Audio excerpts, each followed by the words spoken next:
Bonjour les petits scientifiques, c'est Lucky Science pour une nouvelle vidéo. Aujourd'hui on se retrouve pour une vidéo assez spéciale car nous allons analyser une certaine vidéo faite par Alan Maker, un animateur américain, ainsi que son équipe. Pour la mise en contexte, Alan Maker n'est pas mathématicien, mais a conceptualisé énormément d'animations au cours de sa carrière, comme la série Animation versus Minecraft. C'est en fait un véritable mathématicien qui a permis d'ajouter des concepts mathématiques vérifiés dans cette animation, qui a été publiée en 11 mois. A noter que cette animation reste toujours dans le contexte du divertissement et qu'il faut donc parfois prendre les informations à la légère. Dernière chose avant de commencer cette analyse, ce petit stickman ici présent se nomme The Second Coming, ou TSC pour faire plus court, et il est le personnage principal de l'animation, où il va s'amuser avec les maths pour notre plus grand plaisir bien évidemment. Sans plus bavarder, commençons cette analyse. Pour débuter cette analyse, on peut voir ici le nombre 1. J'en profite pour énoncer une propriété fondamentale des mathématiques. Pour quelconque nombre distinct, ce nombre est uniquement et strictement égal à lui-même, ce qui signifie que tout nombre est unique, et dans le cas de 1, 1 est égal à 1 et aucun autre nombre que 1 est égal à 1, ce qui est, je vous l'accorde, assez évident. Au niveau de l'addition, il existe une règle mathématique simple qui permet de la rendre intuitive, la loi des successeurs. En effet, cette loi stipule que lorsqu'on ajoute 1 à un nombre, le résultat est son successeur, c'est-à-dire le nombre suivant, lorsqu'on compte tout simplement. Par exemple, 1 plus 1 est égal à 2 car le successeur de 1 est 2. On peut dire que la somme de deux entiers naturels est toujours naturelle, ce qui permet de décrire intuitivement l'ensemble des entiers naturels n. Un nombre naturel est donc en effet composé de plusieurs 1 qui permet d'identifier les successeurs consécutifs, comme montré brièvement avec 2 égale 1 plus 1. Mais bien évidemment, c'est bien plus pratique d'utiliser ces successeurs indépendamment des opérations. Et je pense qu'on est d'accord pour dire qu'il est préférable de manipuler des successeurs plutôt qu'une suite de 1.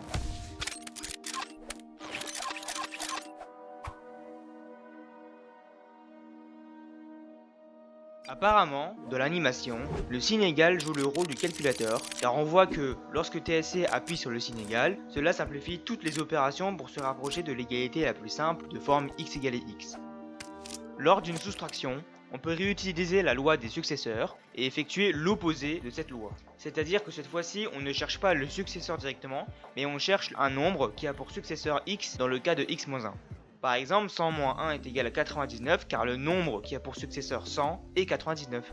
De la même manière qu'avec la loi précédente, on peut soustraire des nombres plus grands et cela reviendrait à compter à l'envers.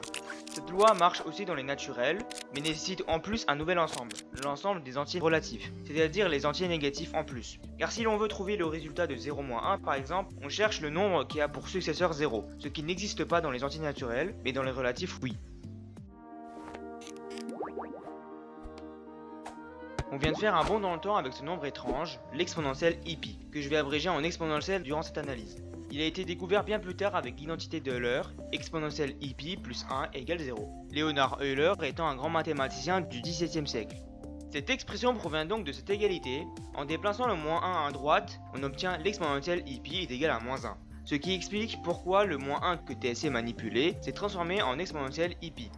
Cette expression est composée de e, qui est un nombre irrationnel environ égal à 2,718, et hypothétiquement un nombre univers, c'est-à-dire un nombre qui contient toutes les suites numériques de toutes les images, vidéos, etc., étant donné que sa suite décimale et non périodique est infinie. Puis du i en exposant qui est l'unité des nombres complexes, et qui, lorsqu'on le met au carré, donne moins 1, et enfin de pi, qui est aussi un nombre irrationnel et potentiellement univers, représentant la semi-circonférence d'un cercle de rayon 1.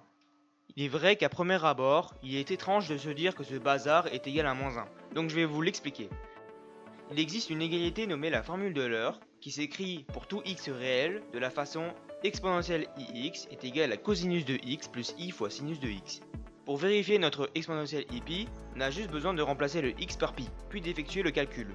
Exponentielle pi est égal à cosinus de pi plus i fois sinus de pi, le cosinus de pi est égal à moins 1, et le sinus de pi est égal à 0. Donc on a exponentielle pi qui est égal à moins 1 fois 0i, soit moins 1. Plus tard dans la vidéo, je prouverai avec deux méthodes en quoi cette formule est juste. L'exponentielle a l'air de se multiplier par i pour ouvrir une porte vers une autre dimension et s'y échapper. Pour expliquer cela, j'ai besoin de vous parler du plan complexe. L'ensemble des complexes peut être représenté avec le plan complexe, une sorte de repère orthonormé avec les réels en abscisse et les imaginaires en ordonnée. Et chaque nombre complexe peut s'écrire sous la forme a plus b fois i, a étant réel et b imaginaire. Plus d'informations dans ma vidéo sur les complexes. Donc si on se tient à cela, la création de ce portail est sûrement due au fait que multiplier un nombre réel par i cause ce nombre à devenir imaginaire. et étant donné que les nombres imaginaires ne se trouvent pas sur le même axe, cela pourrait expliquer le changement de dimension, car -1 fois i est égal à -i. Le but de TSC maintenant est de retrouver l'exponentielle de différentes manières en apprenant de plus en plus sur les mathématiques.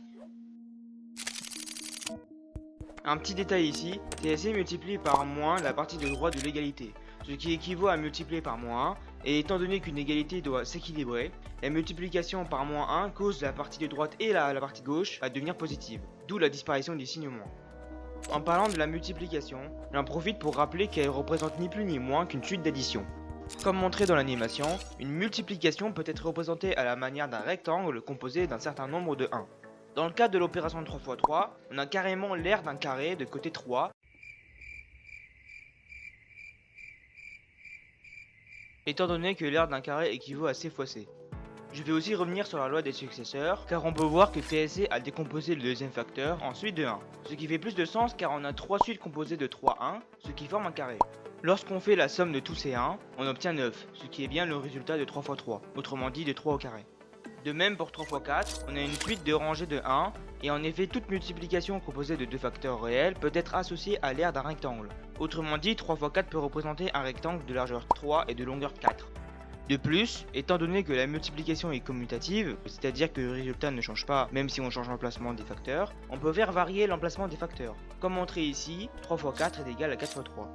J'ai remarqué d'ailleurs que lorsqu'on divise un des facteurs par un réel et qu'on multiplie l'autre facteur par ce même réel, le produit ne change pas. X fois y est égal à x fois a, facteur de y divisé a. On peut le tester avec 3 x 4. 3 x 4 est égal à 12, et 3 x 2 facteur de 4 divisé 2 est aussi égal à 12. Vous pouvez tester avec n'importe quel réel comme racine carrée de 2, pi, e, etc. Tout est censé marcher au moins dans le cas d'un produit de deux facteurs. Au niveau de la division, c'est en quelque sorte l'inverse de la multiplication, car au lieu d'être une suite d'addition, elle consiste en une suite de soustraction. On l'oublie souvent, mais à la base, le quotient d'une division est le nombre de fois qu'on peut soustraire le diviseur au dividende.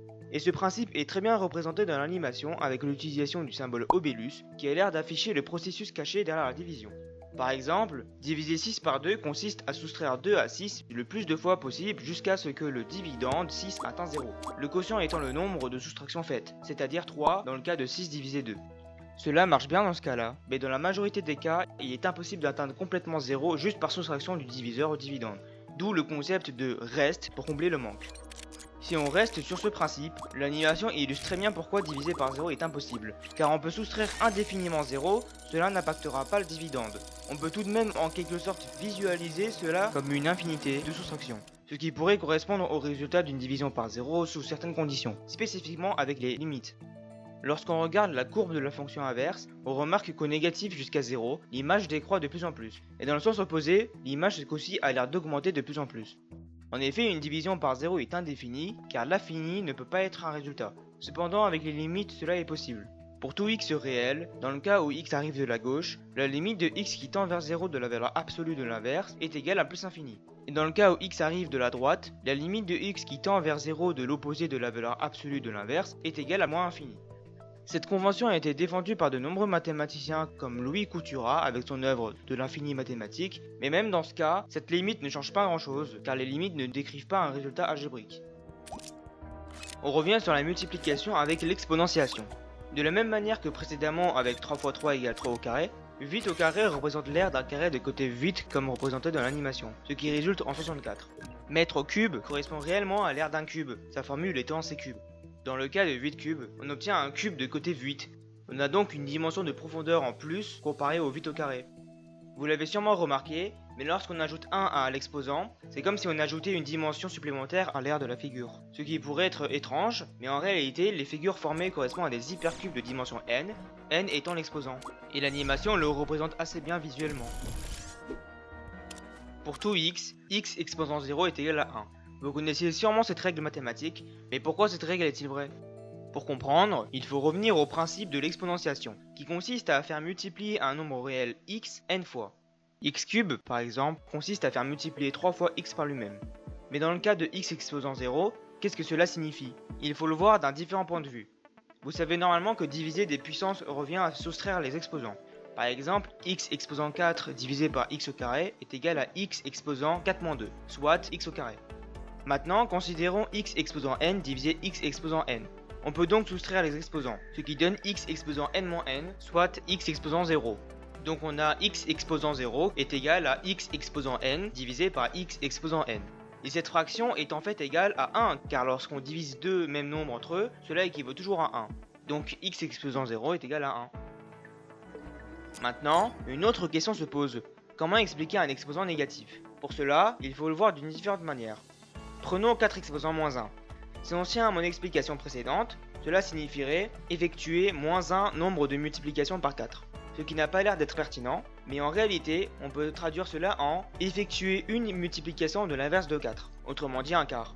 Pour 4 exposant moins 2, on effectue 2 multiplications de l'inverse de 4, autrement dit un quart fois un quart, soit un 16e.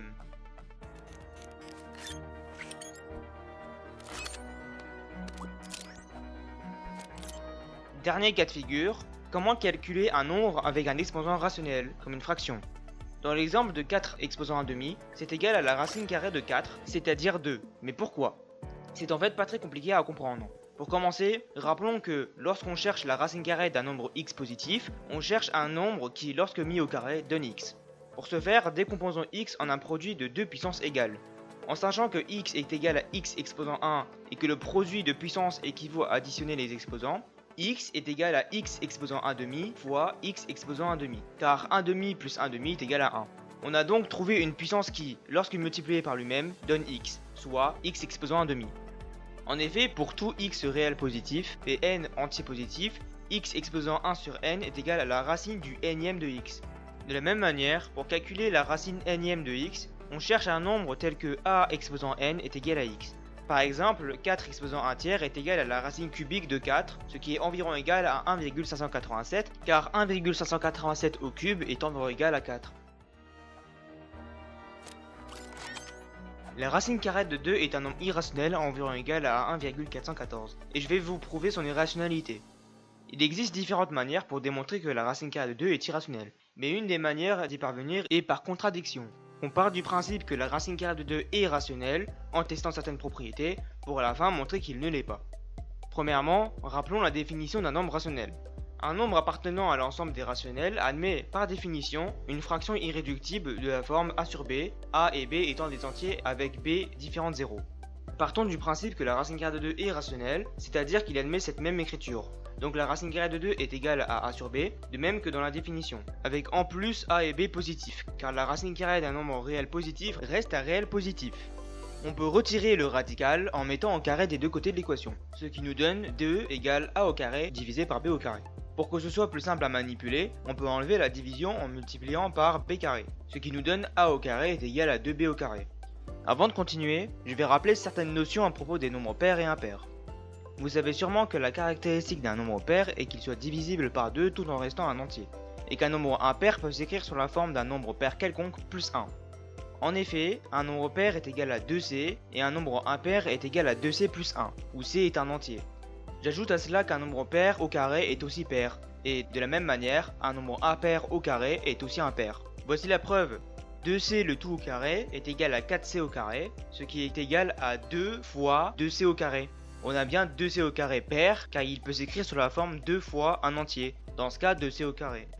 Et pour les nombres impairs, on a 2c plus 1 le tout au carré, ce qui est égal à 2c plus 1 facteur de 2c plus 1, ce qui équivaut à 4c au carré plus 4c plus 1. Et de la même manière, on va ressortir le 2 pour donner 2 facteur de 2c au carré plus 2c plus 1. On a bien un entier multiplié par 2 et sur lequel on ajoute 1, ce qui est par définition un nombre impair. Donc un nombre impair mis au carré est un nombre impair. Maintenant qu'on comprend mieux la nature des nombres pairs et impairs, revenons sur notre racine carrée de 2. Donc on revient à notre a au carré est égal à 2b au carré. Étant donné que cette égalité est juste, 2b au carré est un nombre pair car on a bien un entier multiplié par 2, donc a au carré est aussi pair. De plus, on a prouvé qu'un nombre pair mis au carré est aussi pair, alors a est pair, et peut donc s'écrire sous la forme 2c avec c étant un entier. En remplaçant a par 2c, on obtient 2c le tout au carré est égal à 2b au carré, soit 4c au carré est égal à 2b carré. Puis on divise par 2 de chaque côté.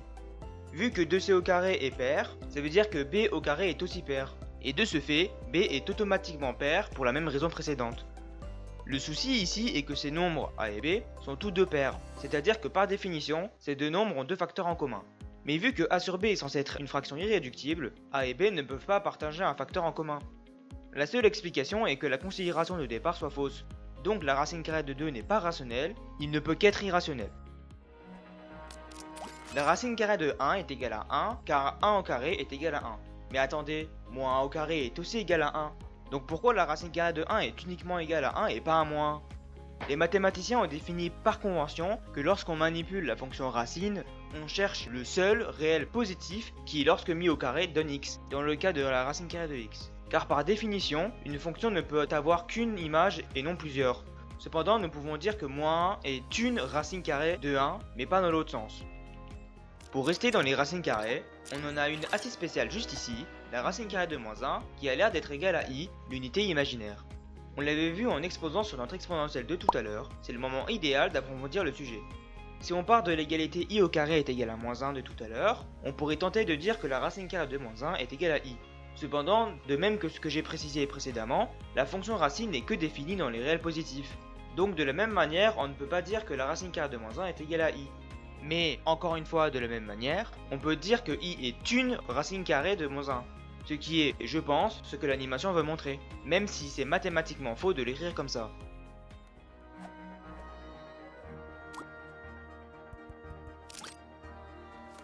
Donc i au carré est par définition égal à moins 1. Et i cube est égal à moins i, car moins 1 fois i est égal à moins i.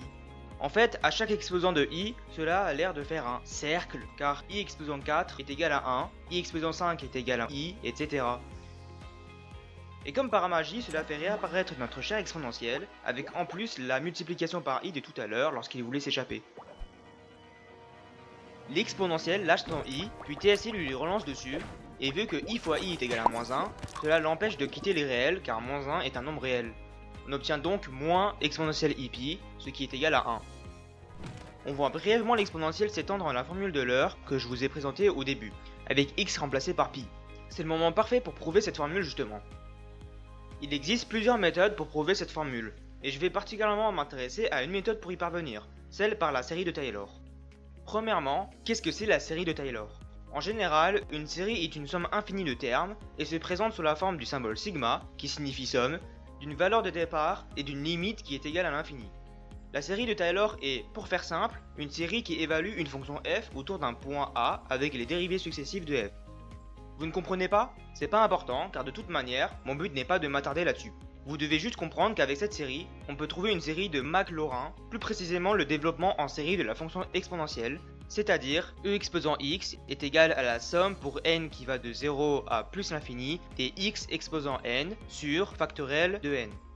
A partir de là, on peut remplacer le x en exposant par ix, ce qui donne exponentielle ix est égal à la somme pour n qui va de 0 à plus l'infini des ix puissance n sur factoriel de n. Puis on peut étendre cette série dans cette forme suivante, exponentielle ix est égal à ix puissance 0 sur la factorielle de 0, plus ix puissance 1 sur la factorielle de 1, etc. etc. On remarque que l'exposant augmente de 1 à chaque terme, et comme dit précédemment, les puissances de i finissent toujours à boucler. On a i exposant 0 qui est égal à 1, puis i exposant 1 qui est égal à i au carré est égal à moins 1, i cube est égal à moins i, et i exposant 4 est égal à 1, et ainsi de suite. Donc on peut simplifier les 1 des numérateurs, puis déplacer les moins 1 en face des fractions pour juste finir avec moins 1, et enfin mettre les i et moins i en face de leurs fractions respectives. On remarque donc certains termes étant réels et d'autres imaginaires, suivant un pattern régulier. On peut donc les regrouper. D'une part les termes réels, et d'autre part les termes imaginaires. On peut factoriser tous les termes imaginaires par i en laissant les signes en face, étant donné que chaque fonction est multipliée par i. Ces deux suites, composantes de la série d'origine, représentent en fait des fonctions trigonométriques. En effet, la partie réelle correspond au développement en série de cosinus, cette dernière étant la somme pour n qui va de 0 à plus infini des moins 1 puissance n sur la factorielle de 2n multipliée par x exposant 2n. Ce développement peut être simplifié de cette manière. Cosinus de x est égal à x exposant 0 divisé par factoriel de 0, plus x exposant 1 divisé par factoriel de 1, etc. Ce qui ressemble exactement à la partie réelle de la série de l'exponentielle ix. Donc on a exponentielle ix est égal à cosinus de x plus la partie imaginaire. De même, le deuxième facteur de la partie imaginaire ressemble à deux gouttes d'eau au développement en série de sinus, qui se compose presque comme celui du cosinus, mais avec en plus 1 plus 1 dans le factoriel au dénominateur, ainsi que plus 1 en exposant sur x. On peut donc écrire cette série plus simplement comme pour le cosinus, en ajoutant 1 à l'exposant du numérateur et au nombre de la factorielle. On a donc le deuxième facteur qui est égal au sinus de x, ce qui prouve que l'exponentielle ix est égal à cosinus de x plus i sinus de x. L'exponentielle lance le signe moins sur TSC, ce qui le fait pivoter. C'est comme si au lieu de regarder vers les positifs, il regarde vers les négatifs si on considère son champ de liaison comme un plan où TSC est son centre 0. Ici, l'exponentielle soustrait pi en exposant, ce qui donne à la place exponentielle 0 qui est égal à 1. Et grâce à cela, il effectue un demi-cercle. En fait, l'exponentielle ix peut représenter un cercle étant donné la formule de l'heure avec le cosinus en abscisse et le sinus en ordonnée, vu que le sinus est multiplié par i.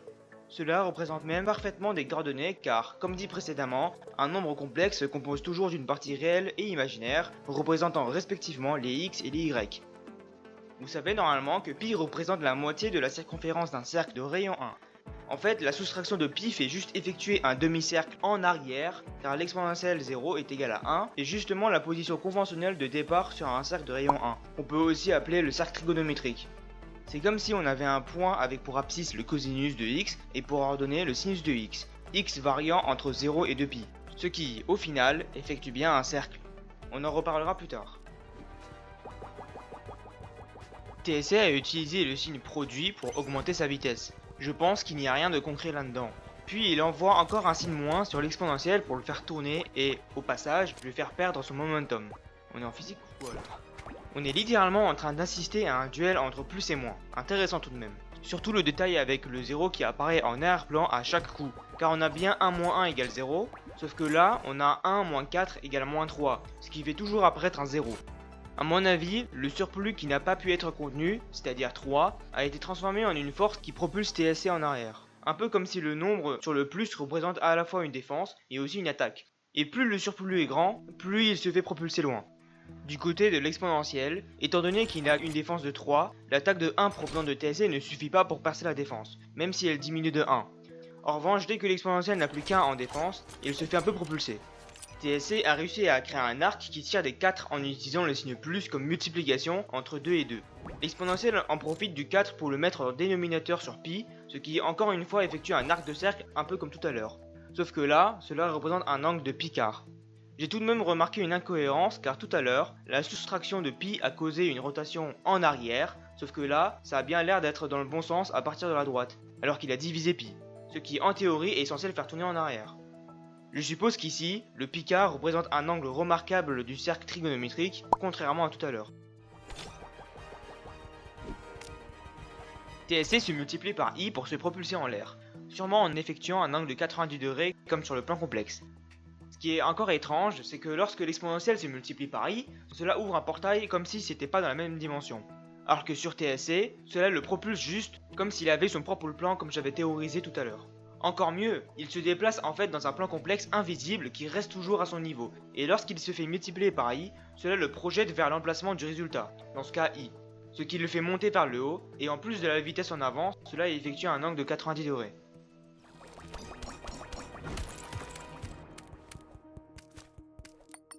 Le point du i est bizarrement tombé, et ce point a l'air de permettre le traçage du plan complexe, un peu comme un crayon ou un stylo, mais uniquement pour le plan complexe. On peut voir la droite des ordonnées, les imaginaires, qu'on appelle aussi des nombres imaginaires purs, des nombres qui ont une partie réelle nulle, puis la droite des abscisses, les réels. Et là, on peut observer un cercle de rayon 1, plus précisément le cercle trigonométrique représenté dans le plan complexe, avec θ au centre du cercle qui représente sûrement l'angle par rapport au point.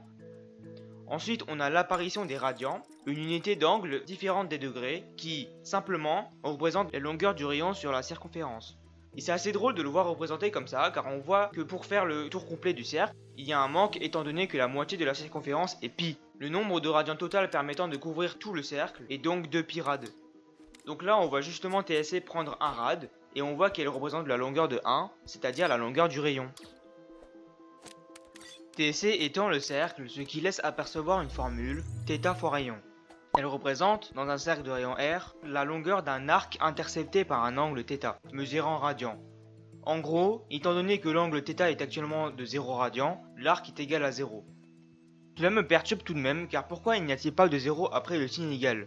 Bref, passons. TSC est en train de changer le rayon, et petit détail, la formule qui était à la base cachée on ne sait où ne s'est pas faite couvrir de nouveau. Il a donc changé de plan entre temps. Oui, je suis le seul à faire la remarque, et alors? TSC secoue le θ de la formule, ce qui fait aussi un peu vibrer le cercle. Et là, c'est le drame, car lorsqu'il manipule θ, cela effectue des changements au niveau du cercle, ce qui n'est pas correct. Je chipote bien sûr, mais là on a bien l'angle θ en rad qui change sur le cercle selon l'inclinaison de la barre du θ. J'adore cette créativité. Encore quelque chose qui me dérange, c'est que TSC divise θ par le rayon, ce qui équivaut à le multiplier étant donné que le rayon est égal à 1. Sauf qu'en divisant, cela fait apparaître l'angle contrairement à juste avant. Je pense surtout que c'est juste un aspect visuel divertissant encore une fois. Et bim, on a pi. En décomposant le pi, il obtient le cosinus et le sinus. Je pense que cela peut s'expliquer comme précédemment avec le cercle trigonométrique, où un point de sa circonférence a toujours pour coordonnées le cosinus et le sinus. Mais à part ça, je n'ai pas d'autre idée. En frappant le point avec le sinus, cela forme justement la courbe de sinus périodiquement en fonction de la position du point sur la circonférence, en faisant une projection orthogonale sur l'axe des Y, comme si le cercle roulait. Remarque, lorsque le point effectue une rotation de pi radian sur la circonférence, cela correspond à chaque fois à une racine de sinus, c'est-à-dire au moment où la fonction s'annule. Avec cosinus, c'est à peu près la même chose, la différence étant que cette fois-ci, on effectue une projection orthogonale sur l'axe des X, et cette fois-ci, tous les pi radians parcourus par le point, cela correspond au contraire de sinus, à l'extrémum de la fonction, c'est-à-dire au moment où la fonction atteint soit son minimum, soit son maximum. Ce sera tout pour cette partie 1 de l'analyse d'animation versus maths. Si vous êtes intéressé à voir la partie 2 de l'analyse, n'oubliez pas de vous abonner pour pas la rater. Sinon, si vous avez aimé cette partie 1, n'hésitez pas à mettre un like, et si vous avez des remarques à faire, ça se passe en commentaire. Sur ce, je vous dis à bientôt sur le Wikisense.